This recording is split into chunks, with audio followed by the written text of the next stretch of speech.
Hey folks, welcome back again to Absolutely Outdoors. We're in Hurtsboro, Alabama, and I'm with Dr. Calloway. And got Trip here with us, the bird dog. Trip had some problems the other day, and I brought him down to Dr. Calloway, and we're going to do a little follow-up visit. But in the meantime, Dr. Calloway is going to tell us some of the things to do to keep your dog healthy, some of the things not to do, and just answer some questions that I've got about bird dogs. And so let's go ahead and put him over here, and we can just start with this. Well, let me ask you this. I was talking to a guy the other day, and he said he had a German short hair, and the dog had a long nose, and said he could smell better. Is there anything to that? Well, that's some nice German short hair. It's got a pretty good nose, but the length of it doesn't have any. I don't think so. I was going to say, I've never heard that. I know that the receptors? I'm going to say no. It's, because, you got a lot of little frou-frou dogs that really got outstanding noses and for training and for particular uses, they're, much better. But right. So far as general olfactory smelling, I would say that your little dogs got some powerful noses on them. Yeah. Too. I know that, of course, the Lord just gave this dog the ability or the desire to hunt quail, and but he's got such a good nose. He's pointed probably 20 yards sometime. And I'll look and walk around and look and look and look, and I can't find the bird. And I was at a field trial up at George Gordon's in Tuskegee, and somebody said, there's a bird way up there. And so I think that maybe he's got a good nose, but the length of the nose is what I was asking you about. I just didn't believe that. Some of these setters have really long noses on them, and I personally can't make an association between the length of the nose and the ability to swim. Well, I know that you like pointers when it comes to bird dogs. No, I like them all. I used to own Brittany. I mean, I've had Brittany's. Well, now you told me that you could train 3 pointers by the time I got through training that one setter. You told me that. I probably did tell you that, but that came from some real bird dog folks that are in the business, and that's what they have told me. That's what they have told me. Well, a lot of times these setters, you just got to slow down a little bit more on them and kind of let them come on into their own. And I think that's pretty general, accurate information. Like I was telling Barbara a few minutes ago, while we were just sitting there waiting, I like a setter. As you know, I like setters. And when you see a picture of a fireplace and a dog laying in front of it, it's not a pointer, it's a setter. That pointer will turn the lamps over and everything else. And this dog will be your buddy. He'll stand here, and it seems like the pointer, all he wants to do is hunt and eat.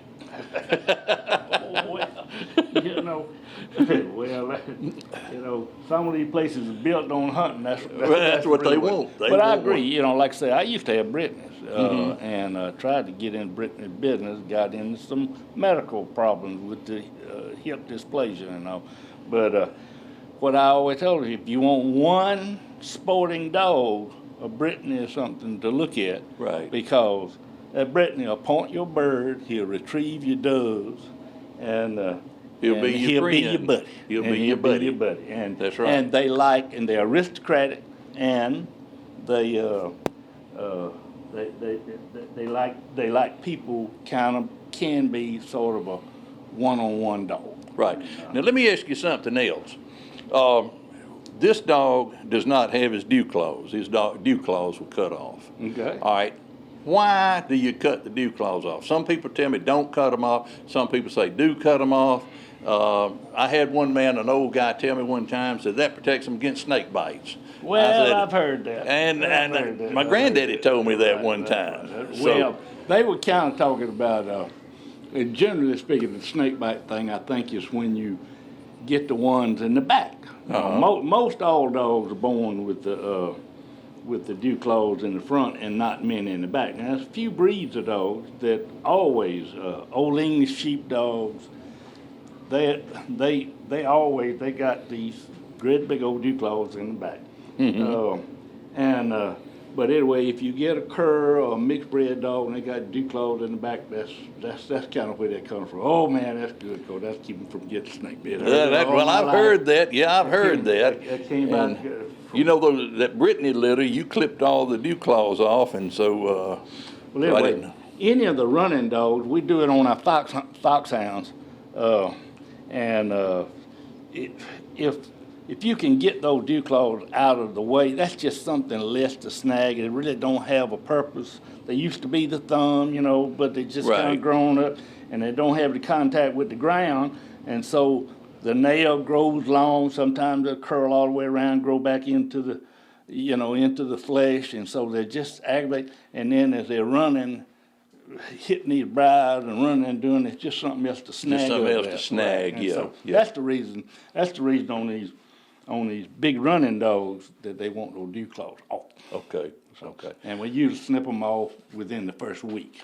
Okay. Well, Barbara, let's put him up there and let's check his eyes, because when he came in last week, his eyes were red and his ears. Get a weight on it. While this coming up, I'm gonna tell you, this is the best piece of equipment in this office. I had the first hydraulic lift table in the state of Alabama. That was in like about 1975 down in Eufaula. The young practice veterinarian, and doing large, small, a lot of whatever. Anyway, and had old farm back, and my back started giving me trouble. And everybody we need to know what the dog's weights are to prescribe medicine, and plus anybody got a big dog, the first thing they want is know how much my dog weighs. Right. Well, the only way we had to weigh him was to step on the scale, get off, and then pick the dog up, step back on the scale, and then subtract it out. Yeah. And plus, we like to get dogs up on our level where we can see them, where we can see what's going on. Plus, they behave better up here on this level. Yeah. They sit here and they up off the ground, and the table a little slick, and so they a little cautious and whatever, but they behave better. It makes a huge difference. And then after they get used to it, they're just fine. Like he kind of went on up there. Pretty good. The other day I had to drag him in, but today he comes running in, so he's not upset at all about being. Now, for you that's watching, last week we had a little, what would you call it, Doc? It was a cyst. A little cyst. Kind of and he had to lance that, and we got out. This thing looked about like a lemon sitting up here, and we just nicked it. We didn't know what it was. It could have been a blood blister. It could have been purulent, like abscess. We didn't think so, but didn't know until we tapped it to see what it was, and it was clear cystic fluid, not infected, and a little unusual.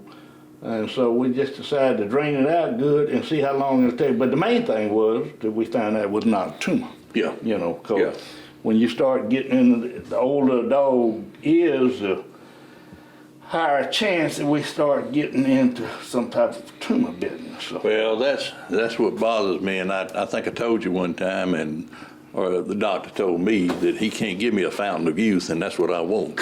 I want him back. I want him back about 2 years old. He's 10 years old now, and but his eyes.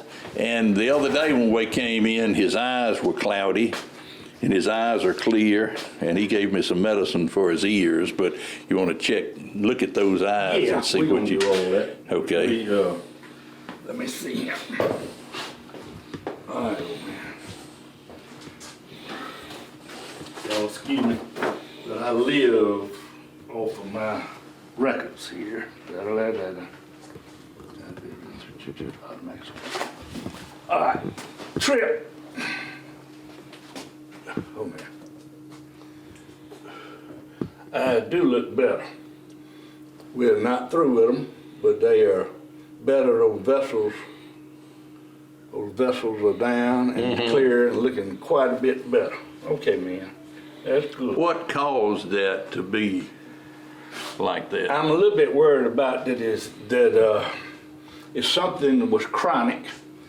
I'm a little bit worried about that his eyes were beginning to get what they call keratitis sicca, which is a fancy term for dry eyes, just not producing as many tears as it needs to.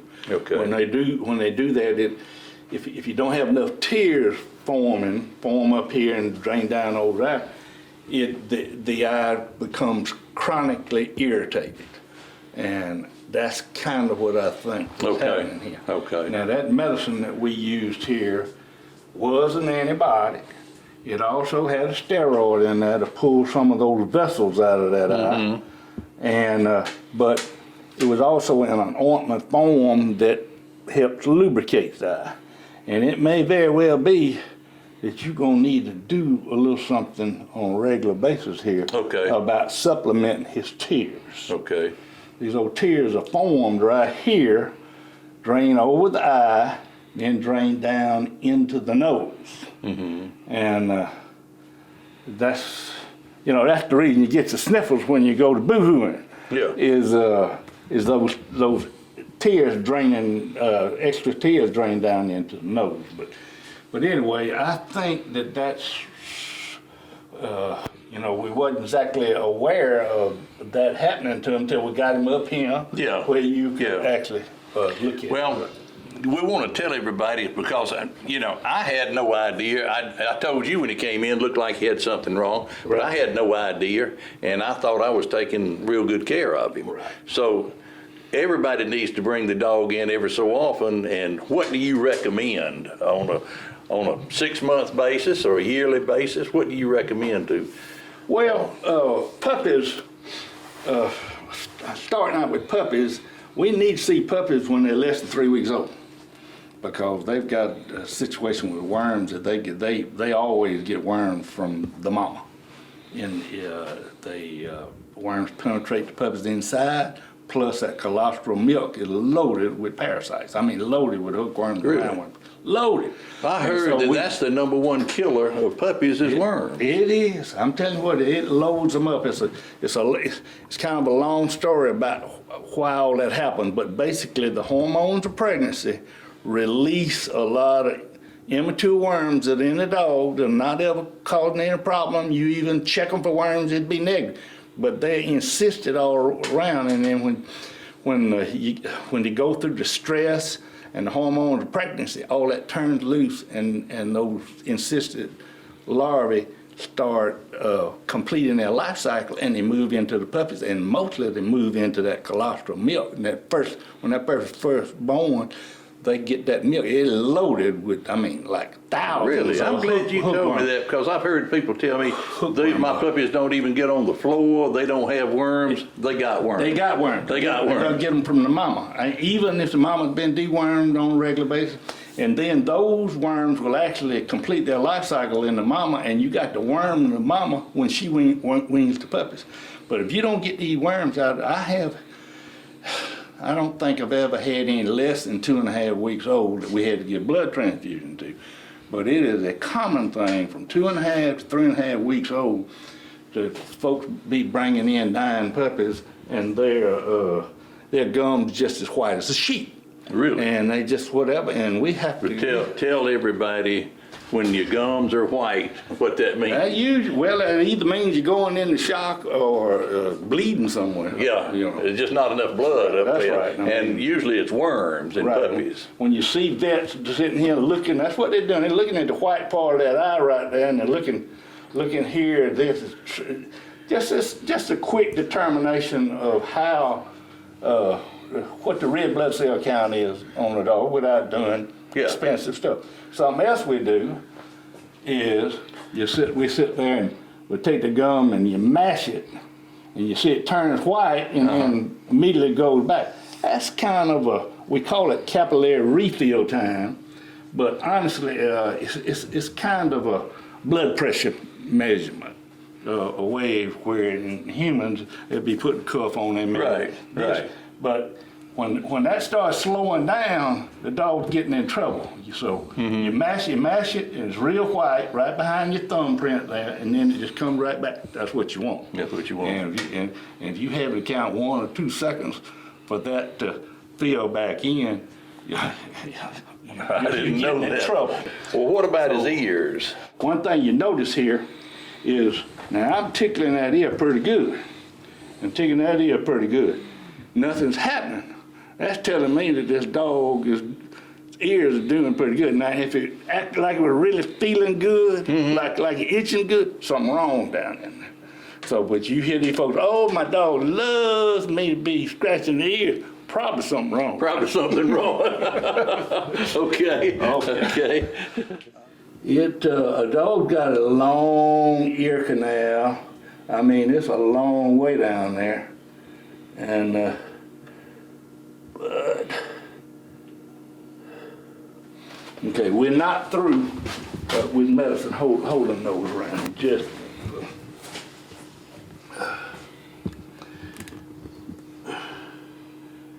Can you tell if this dog's able to hear any better this week than last week? Yeah, much better. I would think so.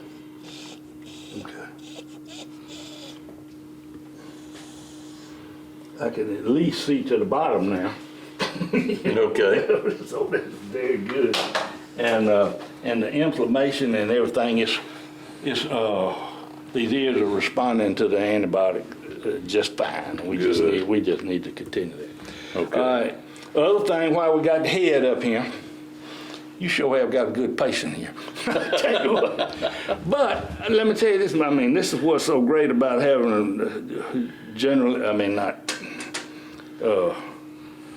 lot of my clients are sporting dog clients, and they are the best patients. I mean, most of them are broke. Yeah. They taught to stand still on a bench. They're rare to fight and bite you, and they just, I mean, it's just nothing like them. And this is very, very typical right here. So anyway, we're gonna look around here a little bit. We talked about the capillary refill time. We got an elderly dog here. She's wearing some of her teeth out up here. Getting a little tired back here. See this over there, and see how that red line is on there. Now that's just tartar buildup. Sometimes you see, now I broke that off with my fingernail. See that right there? And then look how nice that tooth looks under there. But we got to do something about getting that tartar off of that gum, because it's irritating that gum. It's holding germs in there, and we call that dental scaling. I do some of the bird dogs and hounds, whatever. I can do that without any type of sedation or anesthesia. Do a pretty good job with it, man. You know, like I said, and look how red that is back there. Well, we need to get that done. We need to get that tartar off of there. All right. So now, next thing here, we're thinking about these lymph nodes under here. You got a pair of lymph nodes. I got my fingers all around that,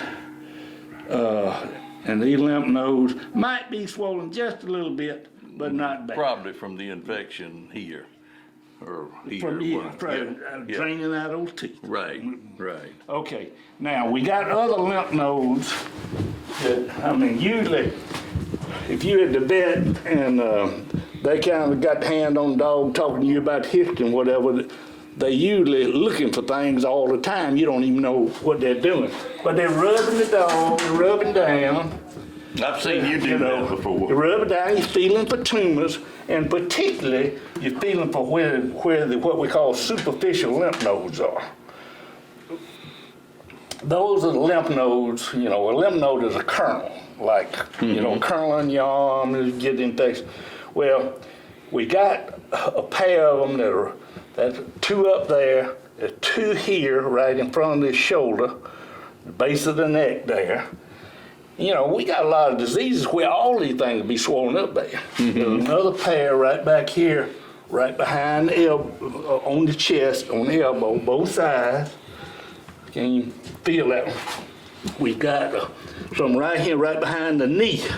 This one is, I got that one in my finger right now. It's called a popliteal lymph node. It's got it on both sides.